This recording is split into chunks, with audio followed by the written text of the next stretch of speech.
Bismillahirrahmanirrahim. Assalamualaikum warahmatullahi wabarakatuh. Ila hadratin Nabil Mustafa Rasulullah sallallahu alaihi wasallam wa ala alihi wa azwajihi wa dzurriyyatihi wa qurrabatihi wa ahli baitihi wa ashabil kiram wa ila jami'il anbiya wal mursalin wal awliya wa syuhada wa salihin wa tabi'in salihin ila yaumiddin wa ila abaina wa ummatina wa azdadina wa masyayikhina wa auladina wa azwajina wa dzurriyyatina wa jami'i man tabi'ana khususan jami'il arwah fi hadil majlis wa ghairuhum lahumul fatihah.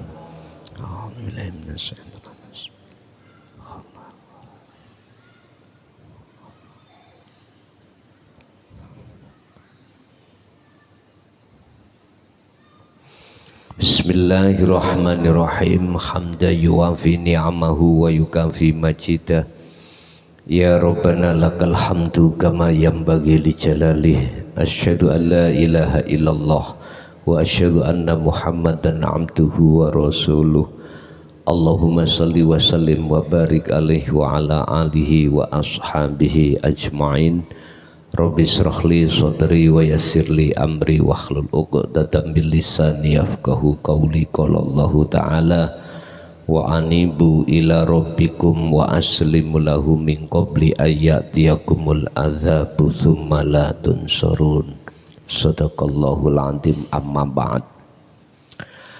Hadratul muhtaramin dumateng para alim, para ulama, sesepuh, bini sepuh, tokoh masyarakat, tokoh agama, asatidu asatidah sewilayah Kabupaten Sidoarjo, tepatnya di Buduran, pengurus yang ada di wilayah Buduran, tepatnya di Masjid At-Taubah ini, kulluhum ajma'in, jamaah ingkang rawuh rahimakumullah. Puji syukur alhamdulillah kita panjatkan terhadap Allah Subhanahu wa ta'ala, di mana kita pada kesempatan malam hari ini Allah mentakdirkan kita bertemu dan bermuajah dalam rangka ta'lim muta'alim yang khusus kita akan membahas tentang kerohanian kita. Dari pengurus tadi, kau tidak akan sayang jikalau tidak kenal. Bagaimana kita dikatakan cinta pada Allah, sayang pada Allah, lawang kita belum tahu siapa Allah yang sebenarnya. Padahal Allah sudah mengatakan di dalam surat Al-Kahfi yang disampaikan oleh baginda Rasul, ilahukum ilahu wahid. Itulah Tuhan kamu sekalian, yaitu Tuhan yang Maha Esa. Yang keesaannya Allah itu ada di dalam dan di luar diri kita, alias sangat dekat. Lah, untuk mengenal Tuhan yang sebenarnya kita cari di situ, terlebih dahulu kita harus kenal diri kita. Bukan yang dimaksud diri kita secara jasmani, bukan. Makanya makalah yang Imam Ghazali nukil di dalam kitab Ihya niku, man 'arafa nafsah. Cara untuk kita bisa mencintai, menyayangi, mengenal Allah itu terlebih dahulu kita harus kenal diri kita sendiri. Maksud kita diri sendiri itu bukan konteksnya jasmani, bukan. Kalau konteksnya jasmani, yes, kita makhluk manusia, namanya siapa kita itu. Tapi yang dimaksud maqala man arafa nafsah ini ruhaniyah kita. Ruhaniyah. Bapak Ibu, jarang sekali orang yang sudah kenal dan ketemu ruhaniyahnya. Itu sebab apa? Kita kok sering dan kenalnya itu jasmaniah kita aja. Padahal pelakunya kita dalam diri ini. Karena ta'thirud dunya, hanya itu. Karena hati kita telah terpengaruhi oleh hawa nafsu yang Allah sengaja memang taruh di dalam hati sebagai ujian rohaniyah untuk memuja, memuji, menyembah kepada Allah. Lewat apa nafsu itu mempengaruhi hati kita atau menghalang-halangi hati kita terhadap Allah? Wa yasudduna an sabilillah. Ta'thirud dunya, pengaruhi dilewatkan lewat gebiarin dunya. Siapapun kita ketika saat sudah terpengaruh dengan ta'thirud dunya,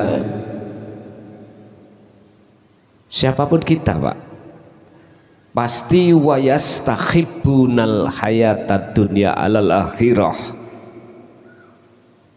Terhalanglah hati kita terhadap Allah. Akhirnya ketika saat kita beribadah di dunia ini, mboten saged sambung kali Allah, mboten saged. Hati lho Pak Bu ya. Justru sambungnya hati ini terhadap urusan-urusan dunia. Lah dunia itu ada dua Pak Bu. Dunia bersifatkan materi, yang kedua dunia bersifatkan non materi. Dikatakan dunia ini karena kesebut makhluk. Surga atau pahala itu makhluk nopo kholik? Makhluk nggih? Makhluk. Itu yang non materi. Kalau materi ya bersifatkan fisik niki nopo niku? Apakah istri, suami, anak, konatiril mungkontoroh, dunyobrono, materi? Ini materi. Tapi yang non materi termasuk kita suka dipuja orang. Sebab macam-macam alasannya. Dalam hati kita suka, mohon maaf, pahala yang berlimpah-limpah itu makhluk. Kita suka di situ dijanjeni dening Allah surga. Ini semua kan makhluk Pak. Saya katakan makhluk karena yang menciptakan itu Allah. Paham nggih? Lah, didoronglah hati ini oleh nafsu di dalam diri ini untuk menghadap itu. Padahal Allah sampaikan di dalam surah Al-An'am ayat 79. Ini mengkisahkan perjalanan baginda Nabiullah Ibrahim yang menyatakan tentang ibadah yang benar itu bagaimana, menyembah pada Allah yang benar itu bagaimana, menyembah terhadap ilahukum ilahu wahid, Tuhan yang esa itu bagaimana? Dijawablah di dalam surah Al-An'am ayat 79. Ayat ini Bapak Ibu saya oyak-oyak dalam 30 juz. Ini salah satu ayat yang mendidik terhadap kita untuk mengenal diri. Dan ayat ini sering jenengan waos, jenengan baca, tapi urusan paham maksudnya apa ndak saya tidak tahu loh ya. Bahkan ini sampai baca minimal 1 hari 1 malam 5 kali. Bagaimana ucapan itu? Inni wajjahtu wajhiya. Ibu bapak, ini kan jenengan waos sesudah takbiratul ihram toh gitu. Sebelum kita membaca surat Al-Fatihah, kita disunahkan untuk membaca doa iftitah. Artinya di situ sesungguhnya kuhadapkan wajah ruhku wajhia terhadap wajah Allah. Loh, niki. Sehingga kita hanya membaca aja. Sementara hati kita oleh karena tidak paham maksudnya itulah waktu sholat sampean kali kula ingat apa Bu? Halo. Pertanyaan saya, dengan sisa umur tinggal sedikit ini, masa sih terus begitu? Monggo kita fikir. Makanya sebelum mengenal wajhiyah, siapa sebetulnya Allah yang dikatakan ilahukum ilahu wahid, kita harus kenal diri kita dulu. Sebab dalam makalah itu dikatakan oleh Imam Ghazali, barang siapa yang sudah kenal dirinya faqad arafa rabbahu, maka teman-teman betul-betul sungguh-sungguh. Ini jawaban dari sebuah pertanyaan tadi. Barang siapa yang sudah mengenal dirinya, maka sungguh-sungguh dia akan mengenal Tuhannya.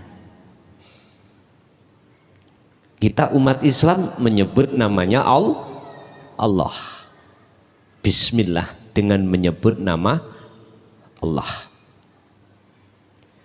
Barang siapa yang sudah kenal Tuhannya, otomatis dalam ibadah apapun, baik ibadah mahdoh wa ghairu mahdoh, murni atau tidak murni, mesti sampai akan mendapatkan lazatnya, nikmatnya ibadah itu. Kalau bahasa dalam sholat, kau akan bisa menerima, merasakan nikmat khusyuknya sholat. Itu maksudnya ketika jenengan sholat itu bisa ketemu Allah, nikmatnya ini tidak bisa ditebus dengan nikmat apapun, dunia materi ataupun non materi. Tergantung kita sebagai umat Islam, tujuannya sholat pingin surga apa pingin ketemu surga, apa pingin ketemu pahala, apa pingin ketemu Allah. Monggo kerso. Cuman saya hadir di sini dengan dikemas rutinan tadi kata pengurus, akan saya tuntaskan. Bagaimana kita mengenal diri sampai ketemu Allah, ya sudah, habis itu jenengan laksanakan tugas jenengan ibadah itu dengan baik. Masih saya sendiri ya tidak lama-lama di dunia. Aku yakin Allah akan memunculkan generasi-generasi yang lebih canggih lagi, lebih transparan, lebih ikhlas, lebih ridho. Aku yakin seperti itu. Sebab risalah yang diemban oleh Kanjeng Nabi Muhammad Sallallahu Alaihi Wasallam di jalur dinut tauhid untuk mengenal diri niki berabad-abad ini terkesan ditutup-tutupi, sehingga banyak di antara umat manusia khususnya umat Islam tidak kenal jati diri. Siapa kita? Ngene iki mboten ningali ono malaikat, mboten. Ningali be ono papane. Lho ngoten lho. Kan ada yang mencicil, diam Rasulullah datang. Nggih ngapunten. Biasa mawon. Ngapain harus ngada-ngada? Ngoten ta? Pun. Mboten masalah. Pun. Sekarang bagaimana cara kita mengenal diri, dan diri ini siapa? Yang bagaimana?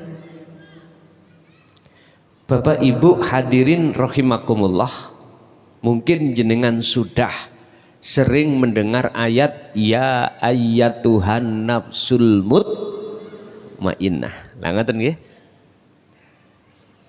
Nafsu miturut kalimah nafsu di dalam ayat ini diartikan jiwa, bukan ruh, bukan jiwa. Mengapa harus jiwa?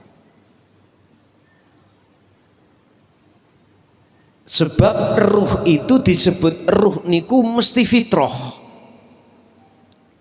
Fitrah disebut fitrah, ruh niku tidak khianat. Mboten khianat.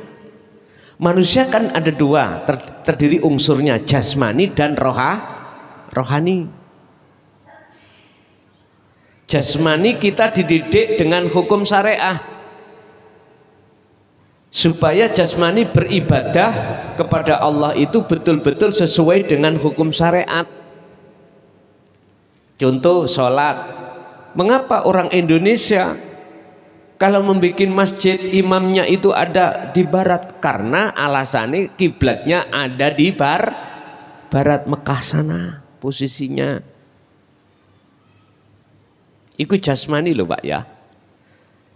Kami tidak berbicara ranah di wilayah jasmani ndak. Niki sudah jenengan pelajari mulai akil balik dulu. Jasmani. Lalu risalah yang kedua, tadi risalah yang pertama yang beliau sampaikan Rasulullah disebut hukum syariah. Risalah yang kedua ini adalah yang disebut tauhidiyah, risalatut tauhidiyah, yang terkenal dengan pembahasan ilmunya ilmu tauhid. Di sini ada 4 tahap. La ilaha illallah, la ilaha illahuwa, la ilaha illa anta, la ilaha illa ana, versi Al-Quran. Syariat, thariqat, hakikat, makrifat, cara untuk kita mengenal diri. Jenengan mohon maaf, mungkin baru saja mendengarkan nggih, dijadikan sebagai angan-angan aja. Kalau jenengan sudah sering mendengarkan sebagai sebagai faedah tauhid untuk menguatkan aja. Nah, risalah yang kedua yang beliau sampaikan adalah risalah tauhidiyah. Yang terkenal ajarannya adalah ilmu tauhid atau ilmu hakikat. Yang maksud tujuannya untuk mendidik ruhaniyah. Nek syariat mendidik jasmaniyah. Kalau hakikat mendidik ilmunya itu ruhaniyah. Intinya untuk mengesahkan pada Allah yang sementara ini kita belum mengesahkan. Apa sih mengesahkan? Meniadakan iman ini selain dari Allah, apapun itu. Satu contoh Pak, satu contoh. Di depan saya ada kopi, ada air. Saya tanya, air, kopi dan lain sebagainya ini makhluk napa kholik? Makhluk nggih? Oke, makhluk. Dalam Al-Qur'an di surat apapun, malakum dzarraw wala naf'an, yang namanya makhluk aslinya tidak bisa menolong, tidak bisa mendatangkan manfaat atau mencegah mudarat. Niki sifatnya makhluk lho Pak nggih, aslinya. Yang bisa mendatangkan penolongan atau manfaat dan mencegah mudarat hanyalah Allah Subhanahu. Terus mengapa air ini bisa menghilangkan rasa haus? Ketika saya beriman bahwasanya air ini bisa menghilangkan rasa haus, berarti iman saya itu masih ada iman selain Allah. Sama halnya saya belum mengesahkan Allah. Shallu ala Nabi Muhammad. Bisa diterima? Oke. Masalah ilmu niki jarang disampaikan. Berhubung jarang disampaikan, akhirnya kita ya ibadah ya asal-asalan. Asal kewajiban, asal ngelakoni, tapi ruhaniyah kita nggak bisa untuk bertemu Allah. Makanya konteks ilmu ini, apalagi tadi dikatakan pengurus sebagai rutinan 4 bulan 1 kali, karena memang 4 ini kami gilir Pak ya. Jadi keraton, perumahan asri, nggak salah nggih ya? Krian niku, mbuh perumahan nopo niku. Terus ini khusus wilayah Sidoarjo, Sepande, kemudian Buduran. Jadi 1 bulan giliran. Makanya jatuhnya itu 4 bulan satu kali di setiap tempat. Lah mohon maaf, mohon izin pengurus,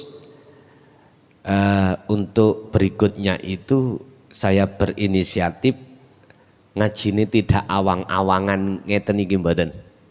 Saya kasih kitabe, tak tulis materi, kemudian dibagikan terhadap jamaah. Jadi sambil ngaji sambil maca kitabnya niku nek dikendaki kita, insya Allah dengan begitu malah lebih paham. Tapi setiap materi berbentuk mushaf nanti kulo kirim datang pengurus caranya memberikan boleh lewat WA di share thread ngaten, atau lewat fotokopi monggo sakerso. Nanti dikumpulkan, nanti sampean simpen, nanti kalau sudah jenengan rasa cukup itu dijilid sendiri bagi jenengan. Kalau di-sharekan di WA berbentuk PDF misalkan, conggean mungkin jenengan simpen terus di WA jenengan. Nanti kalau sudah cukup, sampean anggap cukup materi niku jenengan jilid piyambak saged. Niku nek HP-ne mboten ilang. Nggih. Kalau beli kitabnya kami juga menyediakan khusus bagi pemula, sudah kami siapkan kitab awal jilid pertama. Kemarin waktu Ramadan kami sudah mencetak 5.000 sudah habis. Kemudian masih banyak pemohon, akhirnya saya nyetak lagi. Kemarin saya nyetak 4.000 ya toh, tapi masih jadi 3.000. Dulu harganya itu 100 gindil, 100 lembar nih gini. 100 lembar. Lah sekarang oleh karena ada pengembangan di dalam hujah ayat-ayat itu, dulu kan cuman saya tulis surat ini, ayat ini cariin sendiri di Quran. Dan tujuan saya supaya jenengan purun buka-buka Quran. Tapi sing sepuh ngene, Gus moto pun tuwek, tulung sampean tulis sak Qur'ane ngoten. Akhirnya saya tulis kalian. Akhirnya sekarang membengkak biayanya menjadi 150 gitu. Nah, nggih ngapunten Kang kathah. Harga di situ kalau dikritik Pak kali teman-teman ahli tasawuf. Gus karya seperti itu gak pantas sampean kasih 100 atau 150. Memang Pak biasanya teman-teman ahli tasawuf itu kalau sudah masuk di dalam ngarang kitab itu karyanya itu satu buku beliau jual 400. Tapi saya tidak berunsur bisnis. Saya pingin ini bisa untuk dimiliki oleh kalangan menengah ke bawah. Hanya itu maksud saya. Dan ini mohon maaf dengan langsung takok adminnya aja atau pengurus kemana uangnya ini, sampai tinggal piyambak sampai tanya admin pondok, pengurus ternyata dibuat untuk mengembangkan gedung pendidikan pondok. Namun ngoten. Saya hanya untuk menulis saja, urusan berikutnya nggih adminnya nomornya sudah kami share, tinggal jenengan sing jauh di sana nggak bisa hadir, sampean tinggal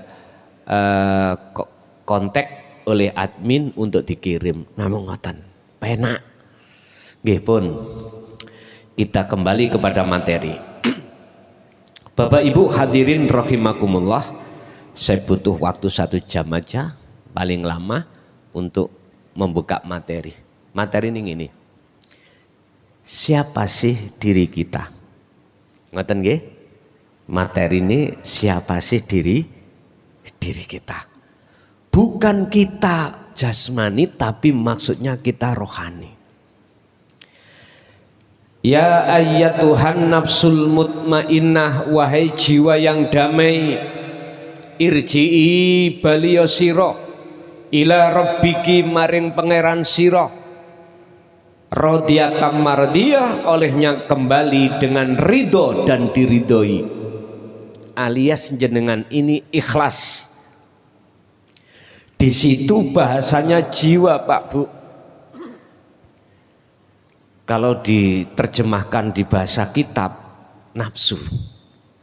Nafsu yang damai. Di dalam ruhani, di dalam hati kita Bapak Ibu, itu ada pelaku nafsu, ada pelaku ruh, ada pelaku akal.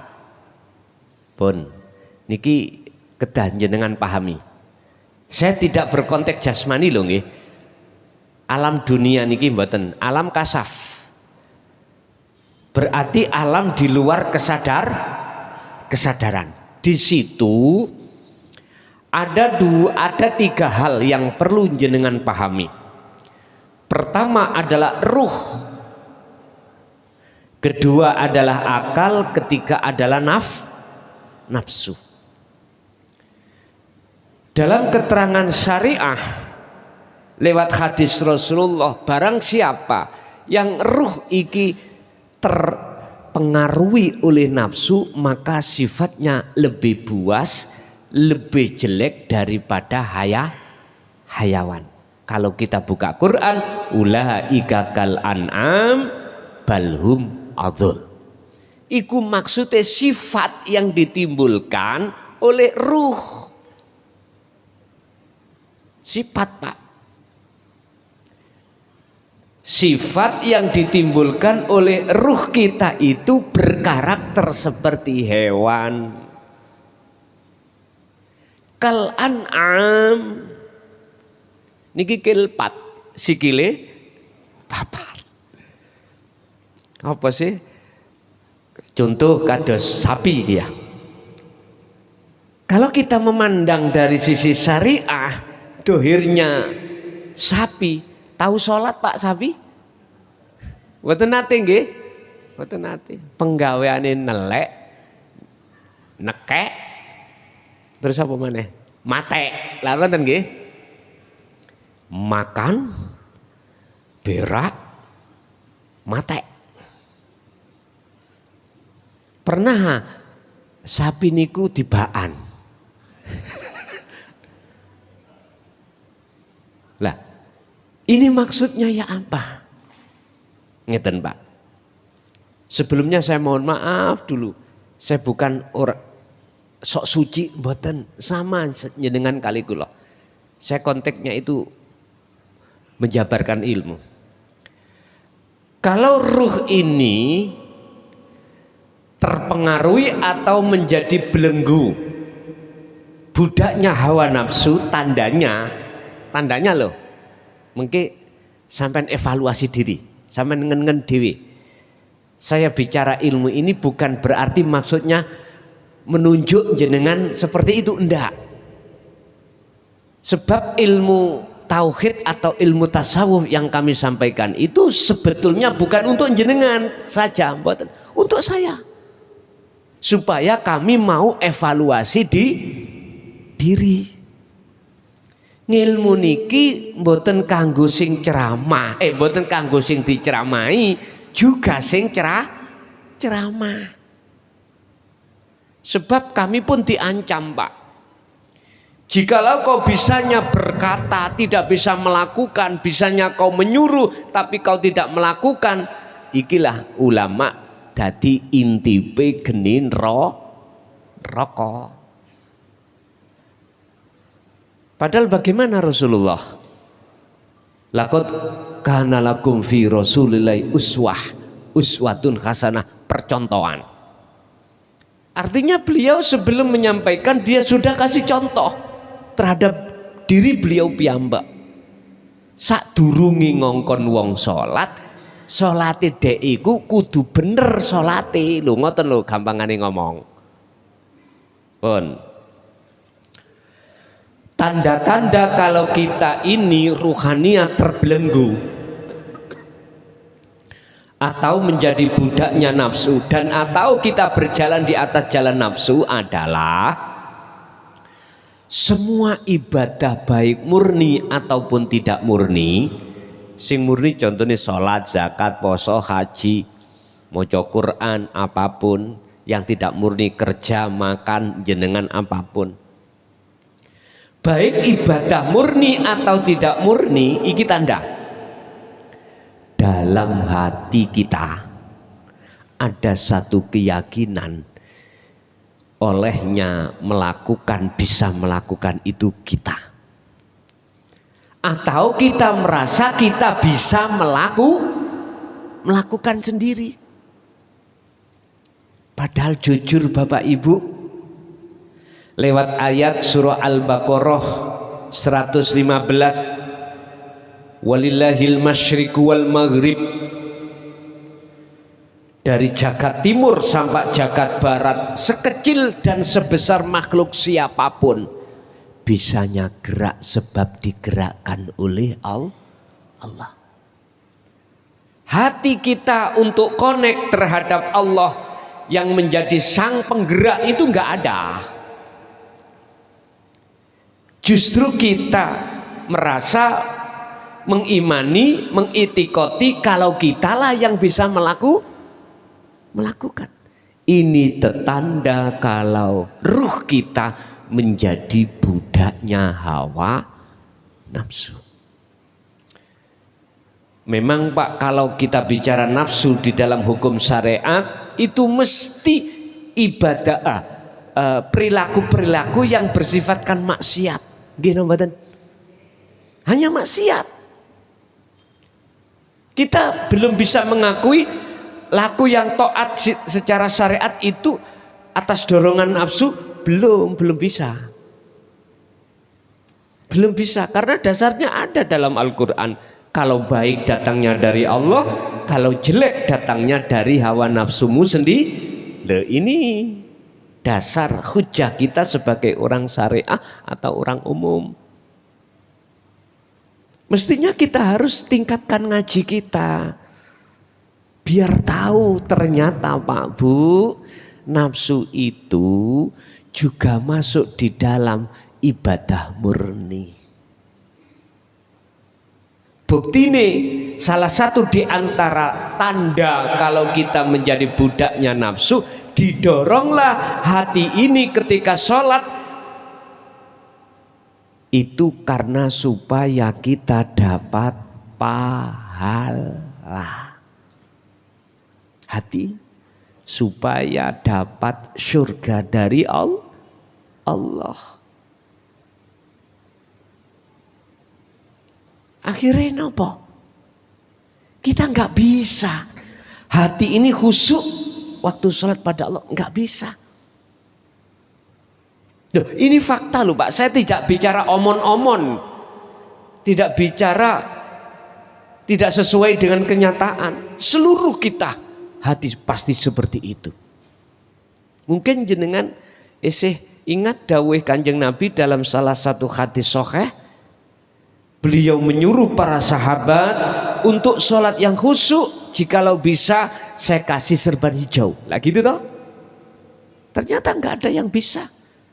Sekalipun hatta mimbatil ashab wahwa Sayyidina Ali, itu pun gak bisa. Mengapa demikian? Jangan lantas hadis itu kita artikan, oh Sayyidina Ali yang gak bisa apalagi kita. Jangan begitu Pak. Ini sama halnya jenengan ini mengkerdilkan iman seseorang. Padahal hadis maksudnya tidak seperti itu. Tolong dibuka sarahnya. Ternyata apa? Kalau boleh saya jawab, siapapun kita, apapun status kita, apakah kita ada dzurriyyah dari Kanjeng Nabi atau tidak, siapapun kita pokoknya, jikalau ruhaniyah ini belum kita kenal, gak akan pernah bisa melakukan sholat dengan khusyuk. Sebab maksudnya khusyuk itu pertemuan ruh terhadap Allah. Wis ta Pak Bu, jenengan nek wis dikasih Allah makom bisa bertemu Allah. Isine dunya sak isine semuanya yang menggiurkan. Mboten enten apa-apa nih. Enggak ada manfaatnya bukan buat panjenengan hati yang sudah di situ. Estu. Garwa gagahe kaya apa? Jabatane tinggi kaya apa? Mohon maaf. Status finansiale iku pabrike iku sak Sedarjo. Ora enek apa-apane. Sebab apa? Sebab semua kekayaan kita di dunia ini kita tinggalkan mboten? Ada masanya mboten? Ada masanya. Tapi derajat di mata Allah, inna akramakum indallahi atqakum niki kekal Pak Bu. Siapa di dunia ini sudah meraih itu dan dia tinggalkan masa yang tidak kekal menuju masa yang abadi, masih kepegang. Tapi nyanyun sewu, bojo ayu ya apa, nek wis wayahe tekone mati jenengan tinggal mboten. Akhirnya jebuse diroyok sinten? Dunya sing kita tinggalkan sebagai warisan damel royokan mboten? Royokan. Kula iling, kula inget Pak Bu, nek niki sampean contoh monggo, nek mboten napa-napa. Kula niki diwasiati abah kula piyambak iku ngeten. Nger, sok kuwi anak iku ojo ditinggali warisan dunya. Mesti geger. Tapi warisono ngelmu. Ngoten. Warisono ngelmu. Lho napa to Bah ngoten kuwi? Sebab nek kok warisi ngelmu iki engko iso narik urusan dunya. Carane ya napa, Mbah? Pondokno, sekolahno. Niku. Suruh untuk belajar bertaklim sesuai dengan masanya. Artinya, masanya syariat, didik syariat.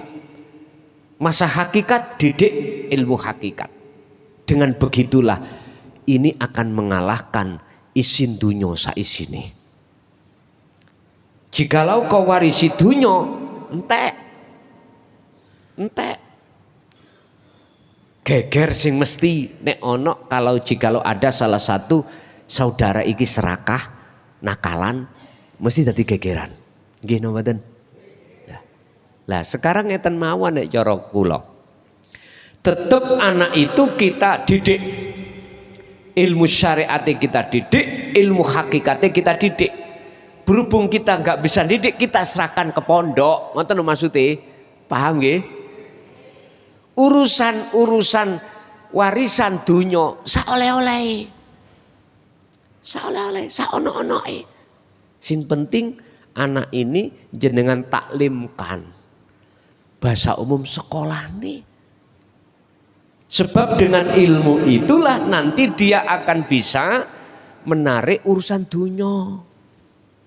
Kalau dunya ini gak iso kok gak narik urusan ilmu. Terserah jenengan. Nomor dua loh. Nek anak itu kok kenal terhadap pangerane akan menjadi anak yang solih. Ketika Anda tinggalkan dunia, bagaimana hadis Rasulullah? Awaladun solihun yada'ulah. Mesti esik sambung menyang wong tuwa. Karena anak itu solih. Wis sampean pikir piyambak Pak Bu, sampean pikir piyambak. Kula mboten ngajari, cuman kula ngasih contoh mawon. Yuga kula sakniki sampun 8 punjul setugel kurang. Nggih. Mbah setugel iku pundi? Ngoten. Pun. Urusan semuanya apa kata Allah nanti. Mek ngoten tok pun.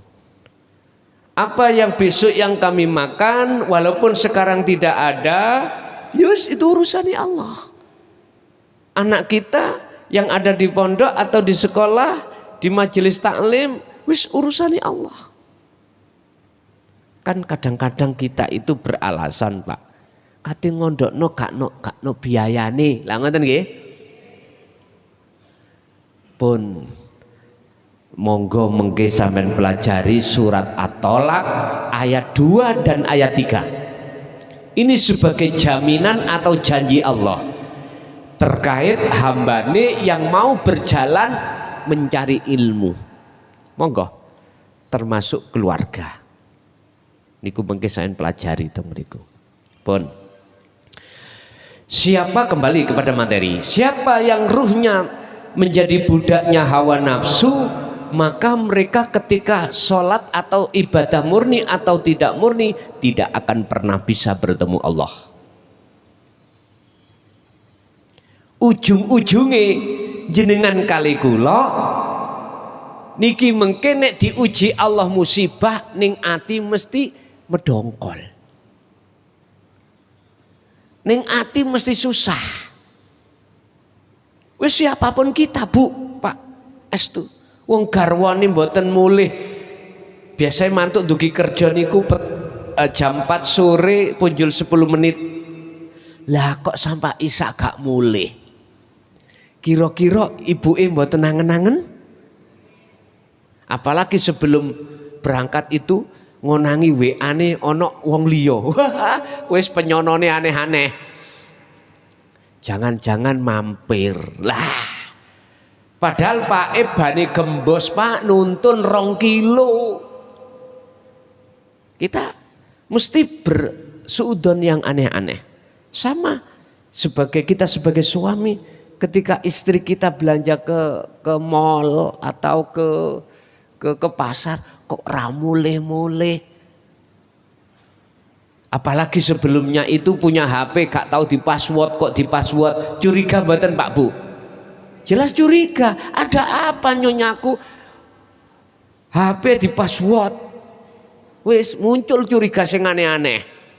Padahal karepe ibuke nek umpama iki ngono ilange cek gak kenek buka. Yes muga-muga gak ilang. Wong karepe nek ana ilange. Loh, wis timbul curiga sing aneh-aneh. Wis siapapun kita pasti seperti itu, Pak. Tapi tatkala Allah menguji perkara yang pasti, yang enak-enak, rezeki lancar dan lain sebagainya, bagaimana? Nanti ini jawaban kita ada di Krian. Sebetulnya ini tadi materi kami sampaikan di sini, tapi ada kesalahpahaman kami dengan salah satu pengurus. Maksud kula tak kirim jenengan share nok nggone jamaah buduran.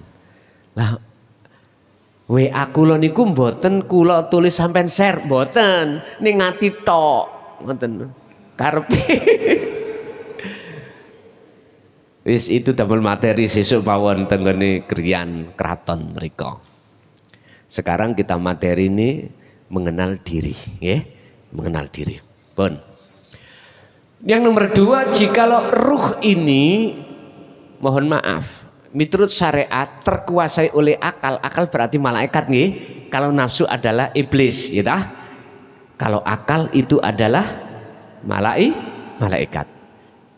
Secara syariat mesti jenengan condonge hati ini suka-suka jenengan iki menjalankan perintah, meninggalkan larangan. Secara fisik, masih secara fisik. Wong kita belum kenal siapa ruh itu, ruh kita. Secara fisik sama sebetulnya itu.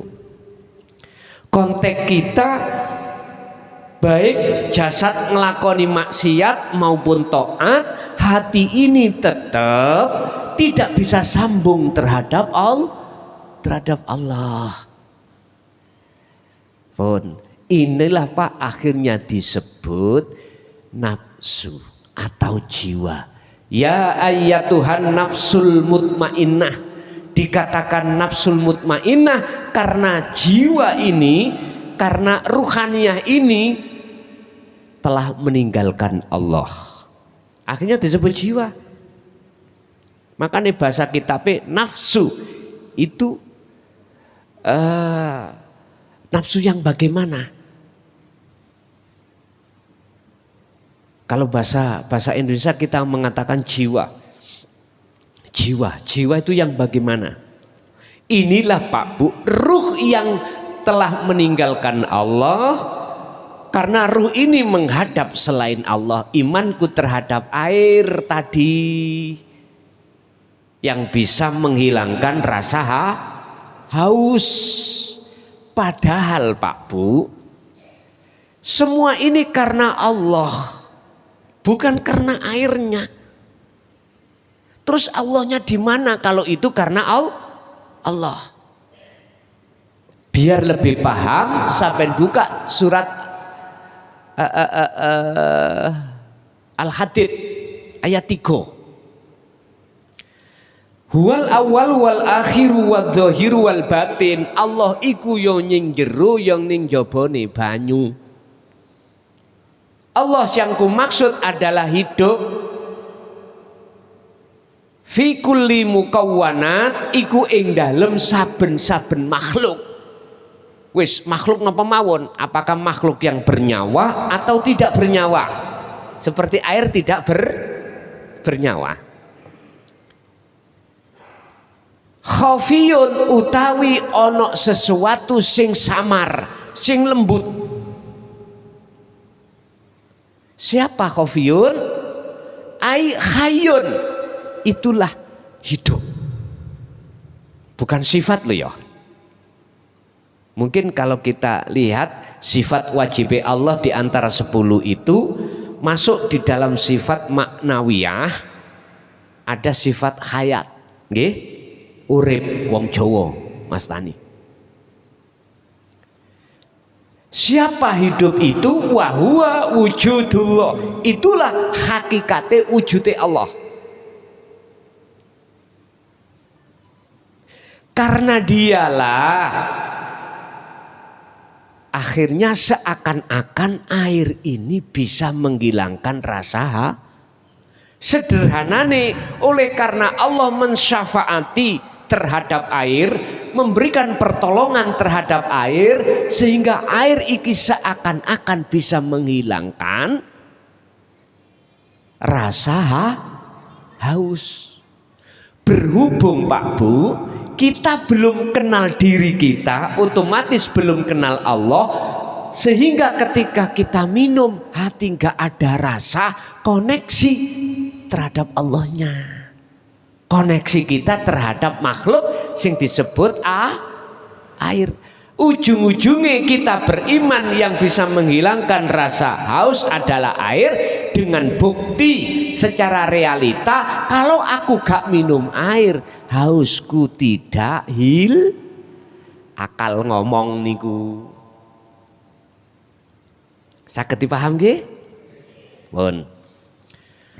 Bapak Ibu, berhubung ruh kita itu masih meninggalkan Allah, imannya itu terhadap makhluk, akhirnya Allah katakan dalam surat Al-Fajr tadi ya, ya ayyatuhan nafsul disebut mutmainnah itu anteng jikalau mau kembali kepada Allah.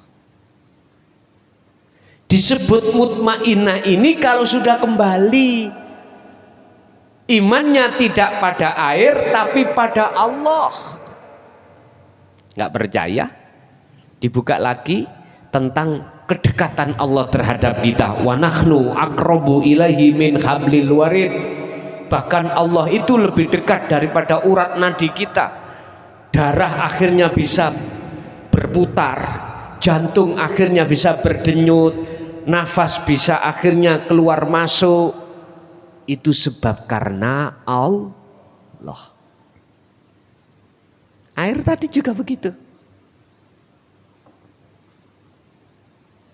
Bapak Ibu, piye carane jenengan waktu ibadah tidak murni contone minum, terus hati ini koneksi eling dateng Gusti. Makanya dalam syariat kan ngomong ngeten, jikalau kau mau makan dan minum, bacalah basmalah terlebih. Lah ngoten toh? Iku artinya kongkon eling, mboten cuman bismillahirrahmanirrahim, klok. Mboten niku lak syariate. Nek hakikate ini wajah tuas hiya, arahkanlah, hadapkanlah wajah ruh sampean ini terhadap wajah Allah ini. Karepe ngoten. Berhubung ilmune gak dijelasno, nggih mboten ngerti kita. Wis pokoke minum. Akhirnya jatuhnya iman kita pada makhluk air ini. Eling sampean tiang sepah dulu ngomong ger bejo sing eling. Lah ngoten toh? Iku sambungi ati terhadap Allah. Mboten mau dijelasno. Wedi arep njelasno pada saat itu, Pak. Ilmu ini pernah disampaikan oleh Al-Halaj di luar Indonesia apa? Dibunuh.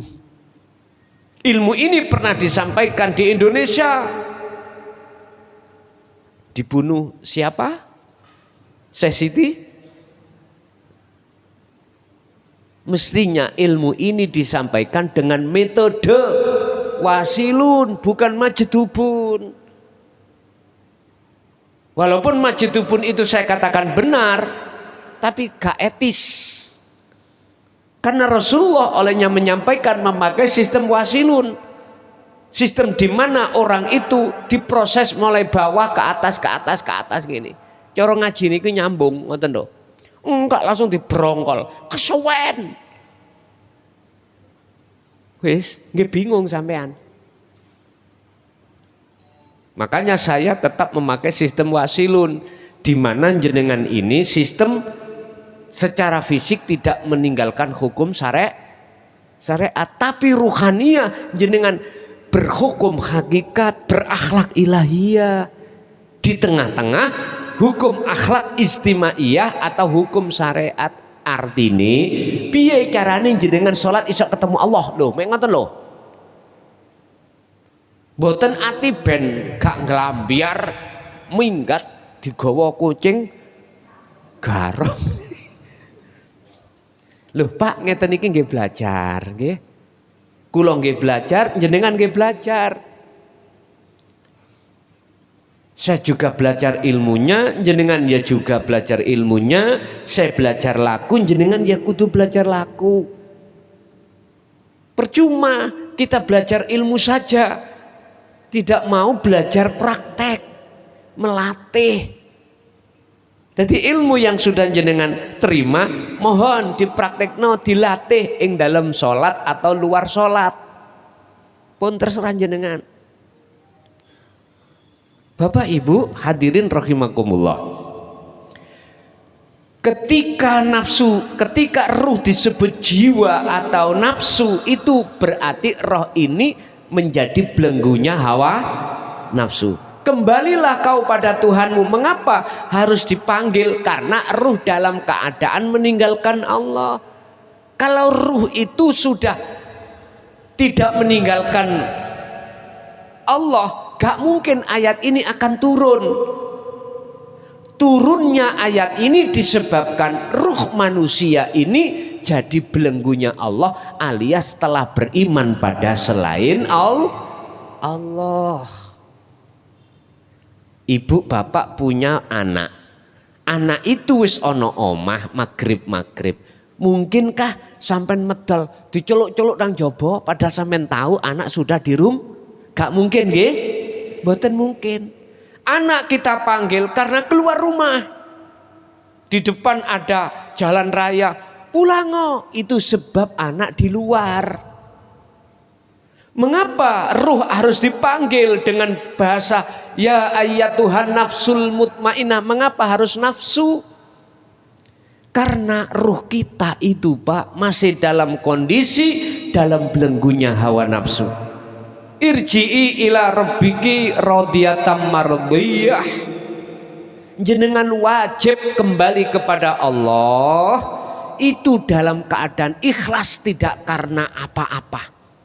Enggak karena paksaan, enggak. Mohon maaf loh Bu, ilmu yang kusampaikan ini tidak untuk dipaksakan, mboten angsal. Laksana hidangan, Bu, Pak, ini daharan sate. Coba sing kagungan darah tinggi ya napa? Jane nggih kepingin. Tapi ora wah.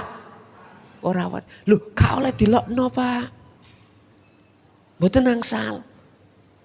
La ikraha fiddin qad tabayyana rusdu minal ghayy. Al-Baqarah 256. Muhammad, ini ajaran yang membebaskan ruh dari belenggunya nafsu, itu tidak boleh dipaksakan. Karena semua diri manusia punya hak asasi, hak pilih. Mboten angsal Pak, kula niki meksa sampean terus tak lokno, sampean sesat nek gak geleman, mboten angsal. Monggo niki nek kersa monggo, nek mboten nggih monggo. Namung ngoten. Sebab sampean ingat, mohon maaf niki sampean catet, mengke saderenge tilem sampean buka ya. Surah surah Az-Zumar ayat 54. Az-Zumar ayat 54. Mengke saderenge tilem sampean buka-buka ning ngene Google.